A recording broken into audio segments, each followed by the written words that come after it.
அருகே உள்ள ரேஷன் கடைகளில் வெளிமாநில தொழிலாளர்களுக்கு பொருட்கள் வழங்கப்படுகிறதா என்பதனை குறித்து மாவட்ட வழங்கல் அலுவலர் திடீர் ஆய்வு மேற்கொண்டார். திருவள்ளூர் அடுத்த புல்லரம்பாக்கம் எம்ஜிஆர் நகர் பகுதியில் அமைந்துள்ள ரேஷன் கடையில் மாவட்ட வழங்கல் அலுவலர் கண்ணன் திடீர் ஆய்வு மேற்கொண்டார். அப்பொழுது கடைகளில் இருப்பு விவரம், வரவு செலவு கணக்குகள் பதிவேடுகளில் முறையாக பதிவு செய்யப்படுகிறதா, கடையில் உள்ள அரிசி, பருப்பு, எண்ணெய் ஆகியவை போதுமான அளவு இருப்பு உள்ளதா என ஆய்வு செய்தார். பின்னர் வெளிமாநில தொழிலாளர்களுக்கு ரேஷன் பொருட்கள் வழங்கப்படுகிறதா இல்லையா என கடையின் உள்ள கணக்கு பதிவேட்டில் ஆய்வு செய்த போது வடமாநிலத்தை சார்ந்த ஒருவரும் நியாய விலை கடைகளில் பொருட்களை வாங்கினதற்கு பதிவேட்டில் கணக்கு செய்யப்படவில்லை என்பது தெரியவந்தது. இது குறித்து மாவட்ட வழங்கல் அதிகாரி கண்ணன் தெரிவிக்கையில், வடமாநிலத்தை சார்ந்த நபர்களுக்கு ரேஷன் பொருட்களை வழங்கப்படவில்லை என்று பரவலாக புகார் எழுந்துள்ள நிலையில் இந்த ஆய்வு மேற்கொண்டுள்ளதாகவும், தற்பொழுது ஒரே நாடு ஒரே ரேஷன் கார்டு என்பதால் அனைவருக்கும் ரேஷன் பொருட்கள் வழங்க வேண்டியது விற்பனையாளர்களின் பொறுப்பு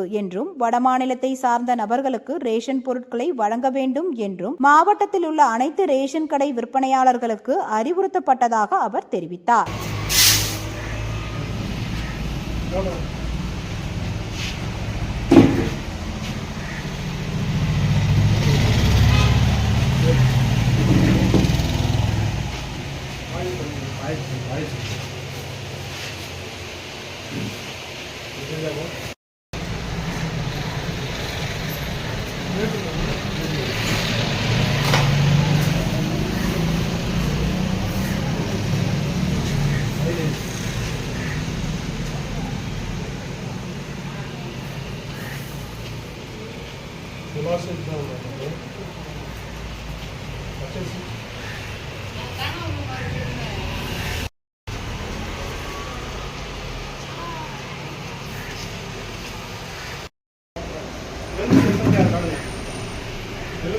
கணக்கு